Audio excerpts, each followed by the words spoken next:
Bonjour à tous, bienvenue sur Franck-Info, nous sommes jeudi 8 septembre. Merci pour tous vos messages. Je vous présente une petite vignette de Richard Gere. Je suis vieux, mais je suis toujours jeune de cœur. On reste toujours pareil à l'intérieur. Sachez que vous avez l'âge parfait. Chaque année est spéciale et précieuse. On ne peut vivre qu'une fois. Ne regrettez jamais de vieillir. C'est un privilège qui n'est pas donné à tous. Tout à fait. Et c'est vrai qu'on peut penser que il y a des tas d'enfants, d'adolescents, de jeunes personnes qui parfois meurent ou qui ont des graves maladies, qui se retrouvent handicapés, maladies, accidents, etc., etc. Je sais que certains ont eu leur anniversaire hier, etc. Enfin bon, bref, je souhaite, j'envoie tous mes souhaits de bon anniversaire à ceux qui sont sur septembre. Donc un grand merci, et puis je dirais, c'est comme le bon vin, on se bénéficie chaque année. Donc encore merci. Bref, je ferme cette petite parenthèse intime. On va attaquer un peu l'économie et le suicide français. L'étau se resserre sur notre pays à cause de la bêtise insondable de Macron. L'augmentation folle du prix du gaz, de l'électricité, du pétrole va entraîner cet hiver des faillites d'entreprises. Pensez que pour des petites PME, le coût de l'énergie, ce n'est pas des tarifs réglementés, est multiplié par 10. Vous vous rendez compte? Par 10. Note de chauffage et note d'énergie pour faire tourner les machines-outils, etc. Voilà, donc c'est avec la ruine aussi, beaucoup plus de chômage, la ruine des foyers modestes, une baisse considérable du niveau de vie. Donc depuis la création de la ligne Maginot, jamais un président n'avait pris des décisions aussi néfastes que le quasi-abandon du nucléaire, le boycott de la Russie, la ruine de notre industrie, l'explosion de la dette. La France est en train de lancer à toute vitesse sur une voie de garage. Si Macron avait un peu de courage et de dignité, il reconnaîtrait ses erreurs, se lancerait dans un plan correctif. Mais il est déjà trop tard. Soit cet homme est profondément idiot, soit c'est un traître. En tous les cas, à moins qu'il obéisse effectivement à des ordres venus de plus haut, en tous les cas, quelle preuve d'incompétence.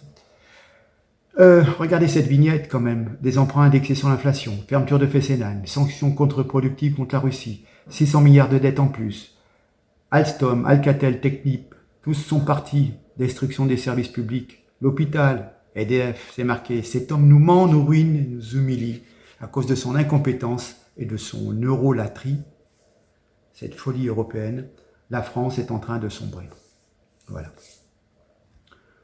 En ce qui concerne nos approvisionnements de gaz, il est notamment connu maintenant, par les personnes qui s'informent, que nous achetons toujours du gaz russe, mais qui passe par la Chine, qui passe par l'Inde, qui passe par d'autres pays. Et je vous mets une petite vignette, regardez bien.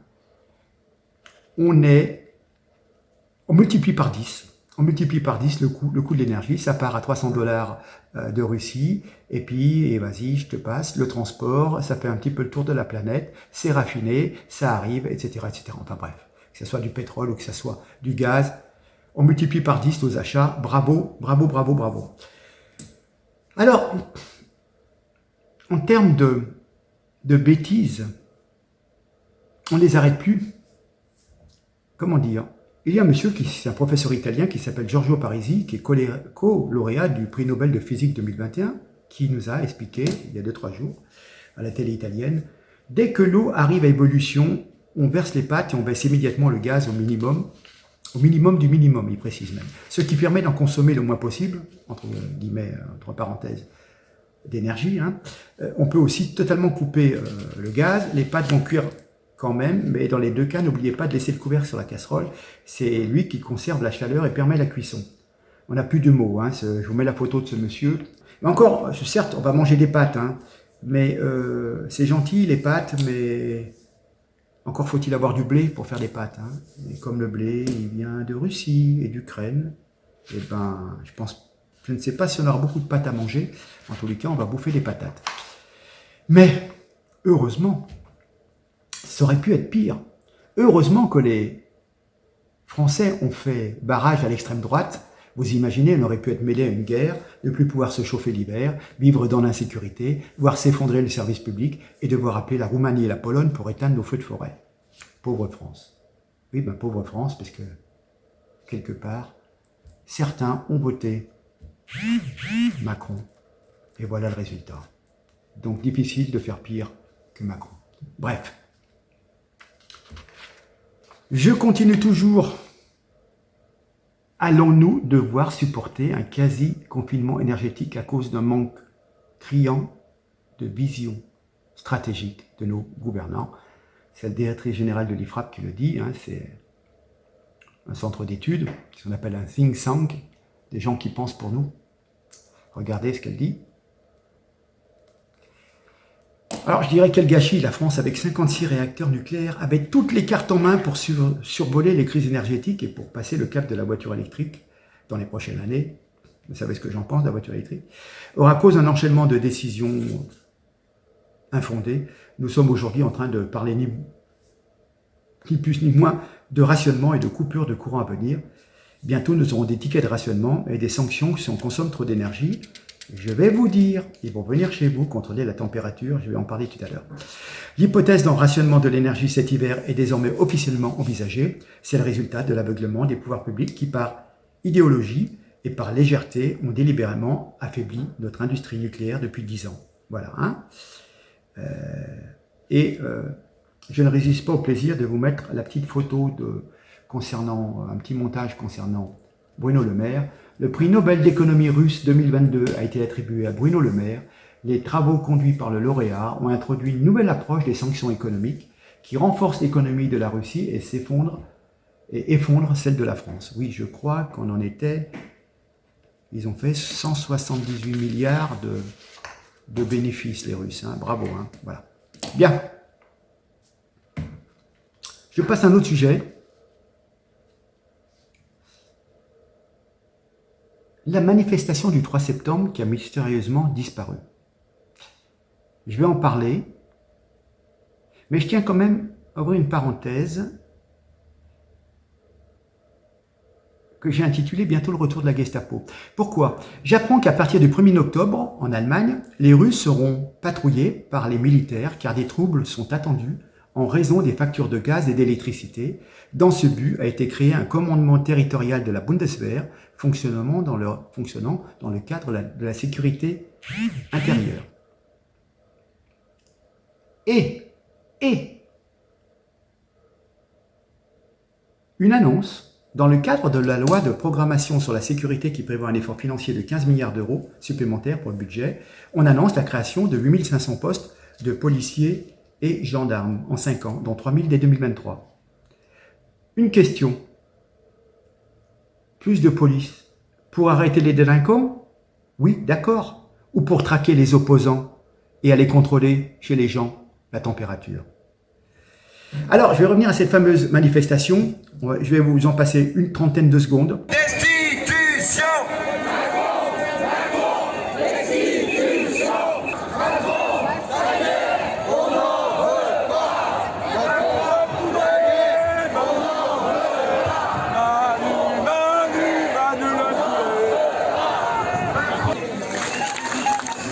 Ah bah très clairement, on paye, si vous voulez,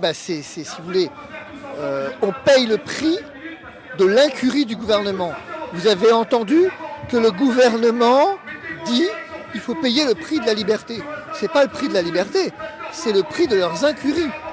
On a fermé les centrales nucléaires, on fait la guerre en Russie, mais finalement, on n'a rien préparé. Vraiment qu'il y ait quelque chose de fort pour qu'ils se bougent. Mais là, je pense qu'on va toucher à leur porte-monnaie, qu'on voit qu'il y a 70% d'augmentation pour certaines entreprises sur l'électricité. Là, ils vont peut-être bouger, hein, parce qu'ils vont bientôt ne plus rien avoir dans l'assiette. Macron, destitution! Voilà, tout le monde sait, il y a eu des manifestations, il y a plein de gens qui ont fait des lives en direct sur Facebook, etc. Rien de... Hein? Bon. Maintenant, on va regarder à peu près 2 minutes de LCI, où on va apprendre à la 55e seconde qu'il n'y a pas eu de manifestation samedi 3 septembre. Écoutez bien, écoutez bien. Pour les monter en épingle, donc on l'a vu ici en Europe, mais aussi chez eux en Russie. Si on en croit le sujet que vous allez voir maintenant, on est très divisé en Europe, ça d'accord, mais aussi en France, et vous allez peut-être un petit peu surpris, regardez. L'Europe se casse la tête pour trouver comment ne pas mourir de froid cet hiver. Alors que les prix de l'énergie donnent déjà le tournis, le sentiment d'impuissance et de choc face à la situation se traduit par des manifestations. De plus en plus de gens réalisent que cette crise aurait pu être évitée sans les sanctions contre la Russie et que quelqu'un doit répondre de leurs conséquences. Paris gronde. Samedi, des centaines de manifestants sont descendus dans les rues de la capitale française. Les participants à l'action résistance protestaient contre la politique des autorités qui, selon eux, n'aident en rien la population à supporter les conséquences de la crise économique. Incroyable. Je crois que c'était un dimanche après-midi, vous entendez ça sur LCI et les bras vous en tombent, quoi. Les gens sont allés user leurs chaussures sur le parvis de Paris et...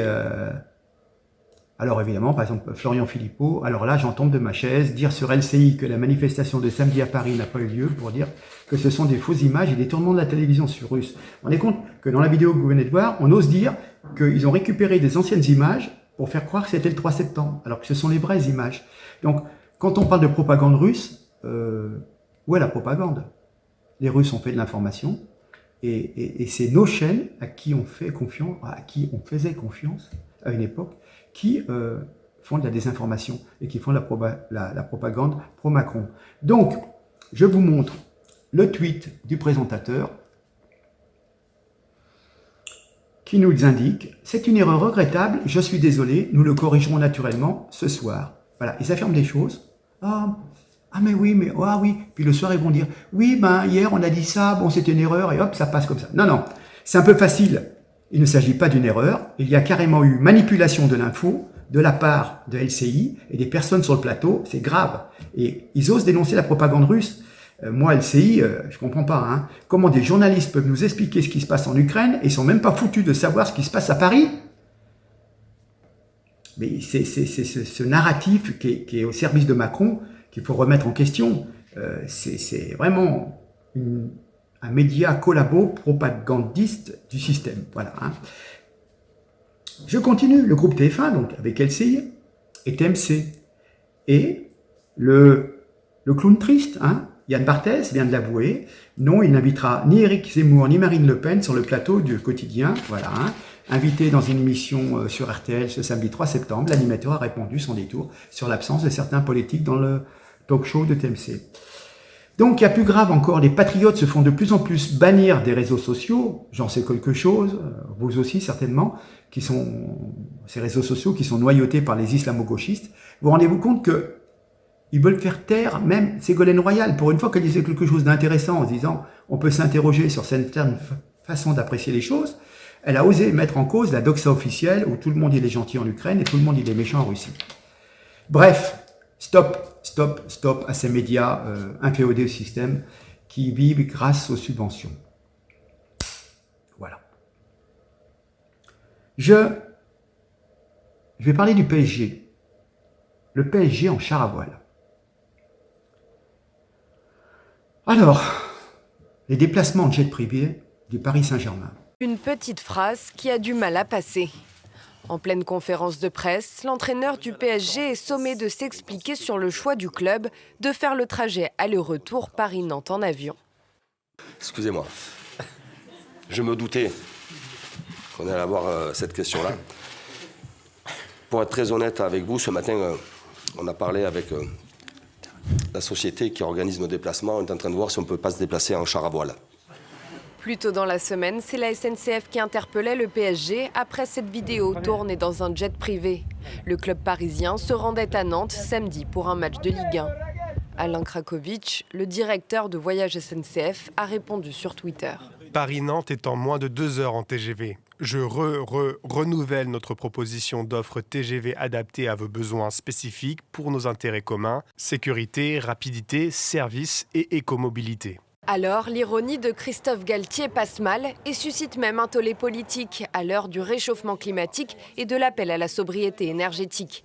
La ministre des Sports, Amélie Oudéa-Castéra, a aussitôt réagi. Monsieur Galtier, vous nous avez habitués à des réponses plus pertinentes et plus responsables. On en parle ? Même critique formulée par la maire de Paris, Anne Hidalgo. Non mais ça ne va pas de répondre des trucs pareils. On se réveille les gars. Une affaire qui survient en plein débat sur l'usage des jets privés terriblement polluants. Les défenseurs de l'environnement et personnalités politiques écologistes appellent à leur encadrement, voire à leur interdiction. Une association pointe du doigt les trajets du joueur du PSG Lionel Messi. Son jet privé a effectué 52 vols depuis juin. Concrètement, il a émis autant de tonnes de CO2 qu'un Français en 150 ans. Voilà. Donc, Christophe Galtier, entraîneur du PSG, a répondu de façon ironique à la question de l'utilité d'un déplacement Paris-Nantes en avion. Et il ose dire, ce matin, on a discuté avec la société qui s'occupe des déplacements pour savoir si on ne pouvait pas se déplacer en chair à voile. C'était de l'ironie, c'était de la plaisanterie. Bon. Si les joueurs de foot ne sont pas réputés pour leur finesse intellectuelle, force est de reconnaître tout de même que la réponse de Galtier ne manquait pas de piquant. Hein. Si on ne reconnaît plus le sens de l'ironie, c'était pour faire ressortir un peu l'absurdité de la situation. Hein. Mais on n'a plus le droit de critiquer l'écologie, vous voyez, hein. On ne doit plus donner son avis. Hein. Il est de mauvais goût aujourd'hui de donner dans la critique de tout ce qui concerne.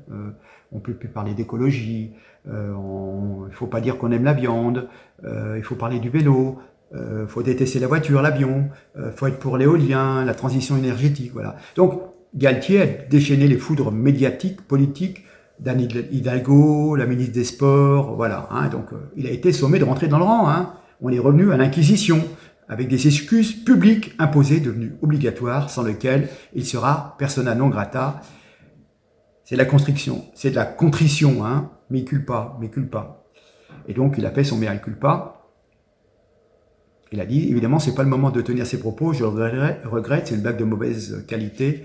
Le PSG n'est pas hors sol. Bon, ils ont de l'argent, ils ont du pognon, ils ne sont pas à ça près, mais c'est vrai qu'il faut toujours faire les choses d'une certaine façon pour être dans le mouvement en place, dans l'idée dominante. Bon, moi, j'aime pas trop ces joueurs. PSG, je trouve que ça fait vraiment truc Afrique, en plus, avec le Qatar et tout. Bon, c'est pas... Et puis, surtout, ces footballeurs qui sont imbus... entre les bagnoles, le fric, les nanas, les prostituées de haut luxe, etc., etc. Et toutes les conneries qu'ils racontent, bon, quand on voit ce qui se passe à l'autre en Angleterre, là, qui est jugé pour des viols et tout, bon, ouais. Mais, comment dire, vous imaginez toute l'équipe, Mbappé, Neymar, etc., tous les footballeurs qui sont assurés à des millions et des millions d'euros, hein, ils vont aller à la gare de Lyon, prendre le train, parce qu'on peut dire Paris-Lyon, 2 heures de TGV. Hein. Bon. Alors vous imaginez qu'ils vont aller à la gare avec leur petit sac, etc., mais ça va être l'émeute, il va falloir 200 policiers pour faire tout le tour, 20 camionnettes de police. Alors, la consommation des 20 camionnettes, les policiers mobilisés pour faire le service d'hôte à la gare, plutôt que d'aller courir après les délinquants. Voyez ce que je veux dire? Un moment, quand ce sont des gens très célèbres, je veux bien comprendre qu'à 2 heures de route de Paris, par exemple, pour aller à Nantes, ça peut paraître ridicule, mais imaginez le bazar dans une gare SNCF pour, on pourrait dire, oui, ils vont louer un wagon, alors il faut qu'ils viennent avant pour monter dans le wagon, après sur ce wagon, on va greffer l'autre partie du train, enfin, oui, dans l'absolu, mais vous vous rendez compte, toute la populace va venir rien que pour aller toucher Mbappé ou d'autres personnes, vous voyez. Donc là, voilà, c'est quand même un comble de devoir répondre de sa conscience des réalités à des politiciens qui eux-mêmes bénéficient de la climatisation à l'Assemblée, font tourner leur voiture avec chauffeur pendant des heures pour avoir du frais quand ils vont poser leurs petites fesses sur le siège arrière de cette voiture. Tous ces gens qui décrètent pour les autres ce que eux-mêmes ne pratiquent pas au quotidien, parce qu'ils ne se gênent pas pour prendre l'avion. Donc vous voyez, dès qu'il y a un dérapage verbal, il y a tout de suite une menace de poursuite en justice, et puis le mise en cause, vite, il présente ses excuses, hein, voilà. Donc ces excuses publiques sont finalement la preuve, s'il en était besoin, que l'écologie est devenue la nouvelle religion et elle exige une pratique infaillible, austère et bannit tout ce qui fait l'humanité des gens en général, l'ironie, l'humour. On a le droit aussi de plaisanter sur certaines choses, même si parfois la situation est grave. Personne n'a râlé quand Jean Castex a fait l'aller-retour dans la journée pour aller à Prades, pour aller voter, pardon. Et il a volé en avion. D'accord? La folie, hein. Macron et Darmanin ont pris chacun un avion pour aller dans les Landes, sous prétexte de sécurité. Là aussi, c'est abusé. Macron est allé à Alger, on en a parlé, avec, je crois, 90 invités. Il y avait 2 ou 3 jets. La consommation d'électricité de l'Élysée, c'est, je crois, 350 000 euros. Et plus de 400 000 euros en fuel, parce qu'eux, ils ne sont pas au gaz, ils sont encore au fuel, le chauffage de l'Élysée. C'est une vraie passoire énergétique, l'Élysée. Vous voyez? Mais c'est faites ce que je dis, pas ce que je fais. Voilà. Bref, toujours la même chose. Je vais terminer avec quelque chose qui est en rapport avec la protection animale, que j'ai un petit peu appelé meurtre et rappeur. Pourquoi? Alors, vous avez tous entendu peut-être parler de ce rappeur Timal qui frappe son chien. 30 millions d'amis, Action Protection Animale ont porté plainte. Il avait diffusé une vidéo sur Snapchat où il donne plusieurs coups de pied à son chien. Et donc, on va regarder cette vidéo. Le rappeur Timal a été placé en garde à vue après avoir publié une vidéo où il frappe l'un de ses chiens. L'artiste, qui a récemment collaboré avec Booba, a posté la vidéo hier sur Snapchat. On peut y voir des traces au sol laissant penser que l'animal a uriné, et tout à coup, Timal lève sa jambe et assène plusieurs coups de pied au visage de son chien. Plus tard, il poste une nouvelle story où il se défend en expliquant éduquer l'animal. Il a ensuite supprimé les posts de son compte. Les réseaux sociaux ont immédiatement dénoncé ce comportement. De leur côté, la fondation 30 millions d'amis et Action Protection Animale ont annoncé avoir porté plainte pour maltraitance animale. Le chien que l'on voit sur la vidéo ainsi qu'un deuxième appartenant au rappeur ont depuis été saisis. L'affaire rappelle celle du footballeur Kurt Zouma. En février dernier, le défenseur de West Ham, un club anglais, avait publié une vidéo sur Snapchat où on le voit frapper son chat. Il a depuis été condamné par la justice britannique à 180 heures de travaux d'intérêt général et a été interdit de posséder un chat pendant 5 ans. En France, Timal risque jusqu'à 3 ans de prison et 45 000 € d'amende pour acte de cruauté envers un animal domestique. Voilà, hein. Donc le chien a fait pipi, il lui donne des coups de pied dans la tête. On voit que ce chien a quand même relativement peur. Il en a 2. Hein. Bon, les chiens ont été confisqués par les sociétés de protection animale.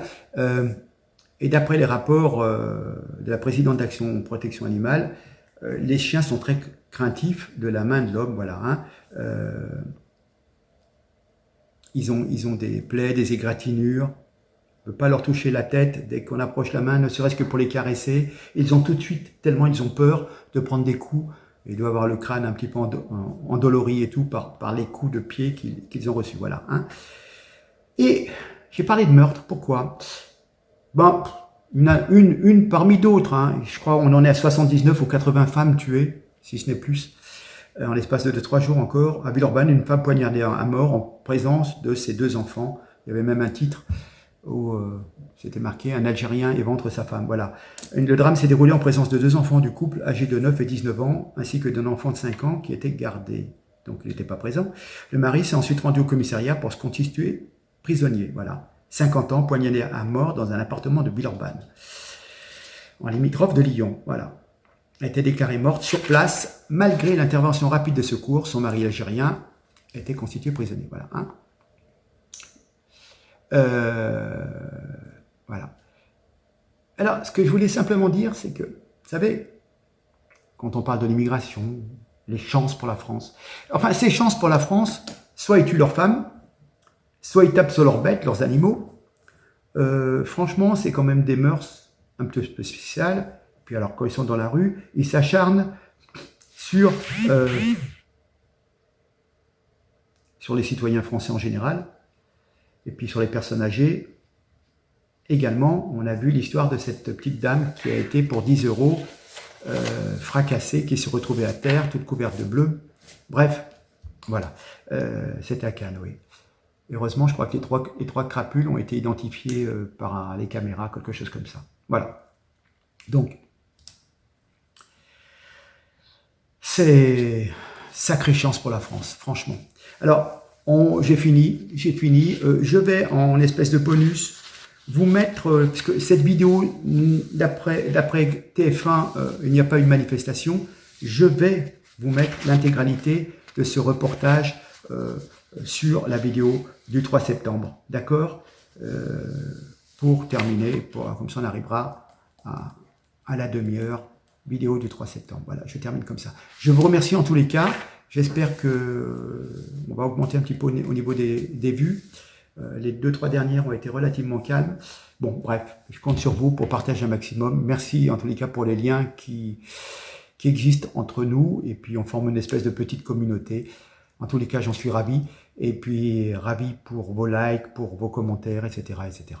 Bref, à très bientôt. Merci. Au revoir. Destitution. Macron, destitution. Macron, destitution. Tous ensemble, tous ensemble. Tous ensemble, tous ensemble. Tous ensemble, tous ensemble. Tous ensemble, tous ensemble. Tous ensemble, tous ensemble. Tous ensemble, tous ensemble. Macron, la guerre, on n'en veut pas. Macron, la guerre, on n'en veut pas.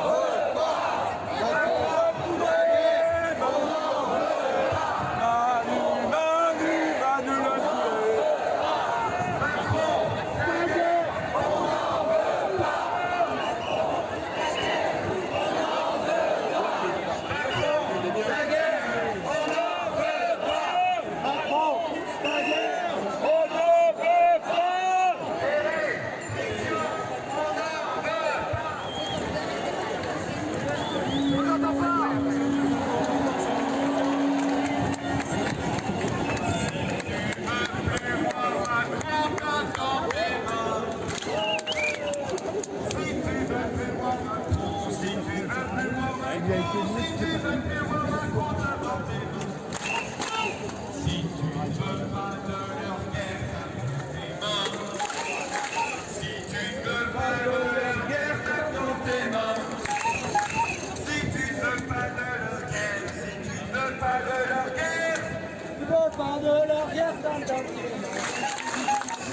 Ah bah très clairement, on paye, si vous voulez, on paye le prix de l'incurie du gouvernement. Vous avez entendu que le gouvernement dit il faut payer le prix de la liberté. C'est pas le prix de la liberté, c'est le prix de leurs incuries. On a fermé les centrales nucléaires, on fait la guerre en Russie, mais finalement, on n'a rien préparé. Moi, qu'on veuille faire la guerre en Russie, ça se discute. Qu'on veuille supprimer l'énergie, ça se discute. Mais on n'a pas à payer, c'est pas à nous de payer ça. Il y a des gens qui ont souffert pendant le Covid. Les entreprises ont été effondrées et on va aujourd'hui avoir des morts. On va avoir des morts de froid, des morts de faim. Tout ça pourquoi ? Pour soutenir Zelensky et le tout au milieu d'une crise sanitaire. Mais ça va pas la tête, on est fou. On est devenu fou. Ça y est, on est devenu fou là. Je veux dire, vous avez vu la Chine qui vient expliquer que bon, à un moment donné, la France est bien gentille, mais elle devrait quand même faire attention aux relations diplomatiques. On veut quoi ? On veut une guerre ? On veut une guerre mondiale ? On va finir par y arriver au bout d'un moment. On ne peut pas accepter ça. Et puis on ne peut pas accepter que l'opposition ne se réveille pas. Tout simplement en fait. Est-ce que, parce que selon le président Macron, c'est pour défendre les valeurs universelles? Vous trouvez que négocier avec le Qatar, c'est des valeurs universelles? Vous trouvez que négocier avec l'Arabie Saoudite, c'est des valeurs universelles? Vous trouvez que, vous avez vu Ségolène Royal?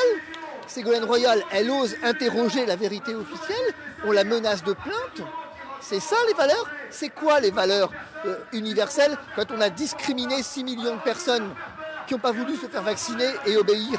C'est quoi les valeurs universelles. Quelles valeurs universelles? Celles qu'on a emmenées en Irak? Celles qu'on a emmenées en Libye? C'est ça les valeurs universelles? On peut en parler des valeurs universelles qui nous ont conduits à déstabiliser tout le Moyen-Orient? Si vous voulez, on est loin de Villepin et de Jacques Chirac. Hein. Nous sommes des va-t-en-guerre, c'est tout.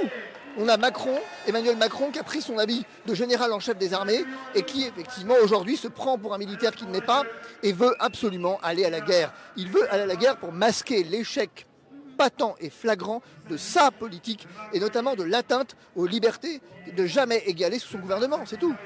À un moment donné, ça suffit. Le problème de ce pays, si vous voulez, de ce continent européen, il est en train de mourir à cause des bobos, c'est-à-dire à cause des gens qui sont déconnectés de la réalité. Quand vous avez des campagnes du planning familial où on vous présente 2 hommes avec un qui peut être enceinte, vous dites ça y est, c'est fini. Mais si vous voulez, on paye aussi quelque chose sur le plan culturel, on paye l'existentialisme de Sartre avec cette idée que tout se vaut, il n'y a pas de nature propre à l'homme, il n'y a pas de nature des sociétés, et que donc finalement, tout se vaut. Je suis un homme si je décide que je suis un homme, je suis une femme, je suis une femme. Je suis effectivement, il n'y a plus de nature, c'est l'existentialisme sartrien, avec un point quand même qui est tout à fait fondamental, si vous voulez, pour moi, c'est qu'on se rend bien compte d'une chose, c'est qu'on est allé jusqu'au bout d'un système qui est la démocratie. La démocratie ne fonctionne plus. Aujourd'hui, on peut s'interroger sur le point de savoir si finalement on n'est pas allé au bout d'un système. Nous n'avons plus de démocratie qui fonctionne. Et d'ailleurs, Emmanuel Macron lui-même ne croit pas à la démocratie. À travers les conseils de défense, à travers les lois d'urgence, on voit bien qu'il ne croit pas à la démocratie et que les parlementaires ne croient pas à la démocratie non plus. Et ils sont bien contents de ne pas prendre le pouvoir. Ils ont le pouvoir maintenant, ils le réclamaient, ils l'ont. Qu'est-ce qu'ils en font? Vous avez Mélenchon au moment où je vous parle, qui se prend pour Intermarché et qui va parler de la vie chère à la braderie de Lille. Mais ces mecs sont complètement déconnectés du réel. Mais ils sont complètement déconnectés. Si là, vous aviez 89 députés Rassemblement National devant l'Assemblée, en train de siéger fictivement devant l'Assemblée, en disant on veut que le Parlement soit saisi des questions. Si vous aviez les députés France Insoumise qui étaient là, je vous garantis que la messe serait autre. Simplement, les députés d'opposition ne veulent pas le pouvoir. Ils ne veulent pas. Ils ne veulent pas le pouvoir. Ils l'ont. La preuve, ils ne l'exercent pas. Ils sont là pour faire du cinéma et rien d'autre. Mais ils devraient se méfier. Parce que toutes les révolutions dans l'histoire ont toujours commencé comme ça. La révolution, elle vit toujours sur l'échec de la démocratie représentative. Où à un moment donné, quand le peuple et quand les classes populaires ne se sentent plus représentées par leurs représentants, eh ben, ça se termine toujours, historiquement, dans le sang et dans la répression. Donc c'est absolument pour ça aussi que ces manifestations sont importantes, pour éviter ça, et pour continuer à dire aux gens, continuer à dire aux parlementaires, on vous a élus, donc maintenant faites le job, quoi. Les manifestations, elles n'ont pas pour objet, j'entends souvent, le pouvoir n'a pas peur des manifestations, ça se discute, mais peu importe. Je veux dire, on n'est pas là pour faire peur à qui que ce soit, on est là pour dire aux parlementaires d'opposition, vous vouliez le pouvoir, on vous l'a donné. Maintenant, on fait quoi? Vous l'exercez ou on vous le reprend? À un moment donné, ces gens auraient tort de croire qu'ils sont assis sur un siège qui est un siège à vie. Ils auraient tort de croire ça. Et c'est ça, en fait, l'idée.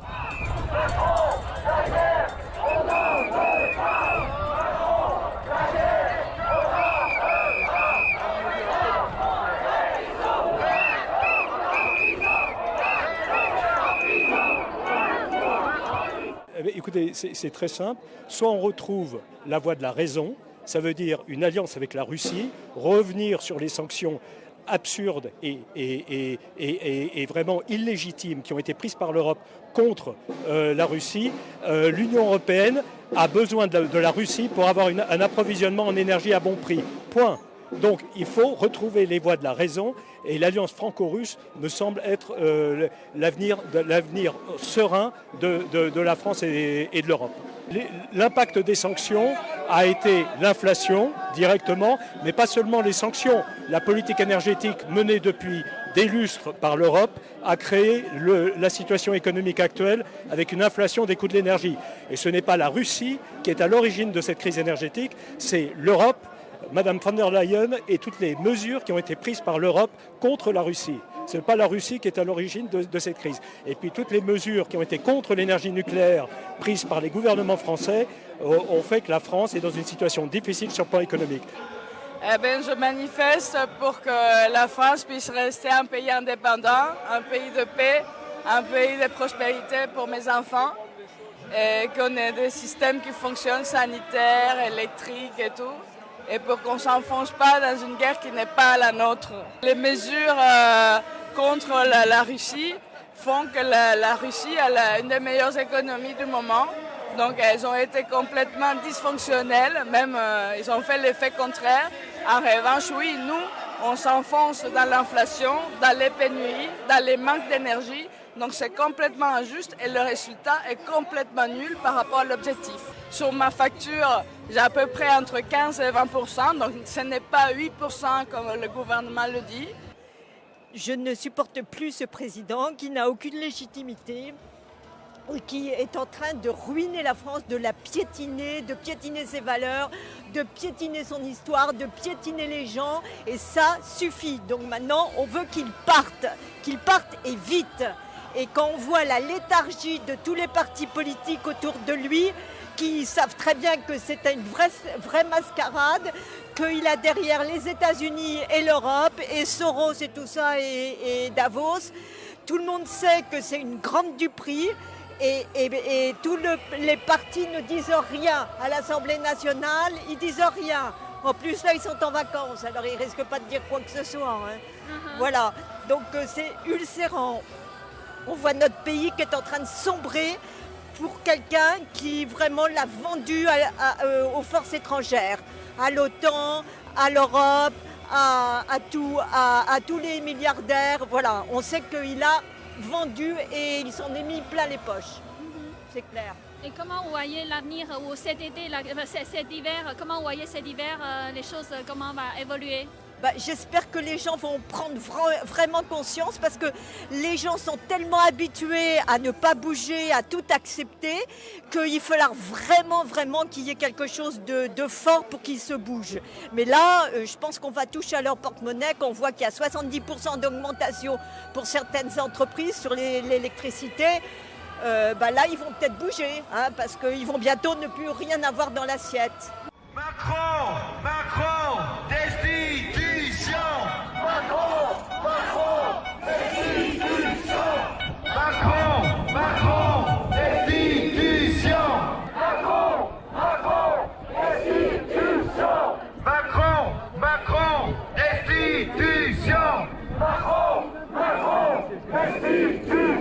Nous sommes maintenant sur l'île de la Cité, très proche du centre de la France, du centre kilométrique de la France, du point zéro. Et nous sommes là pour dire aux héros de la République Emmanuel Macron de s'en écarter le plus vite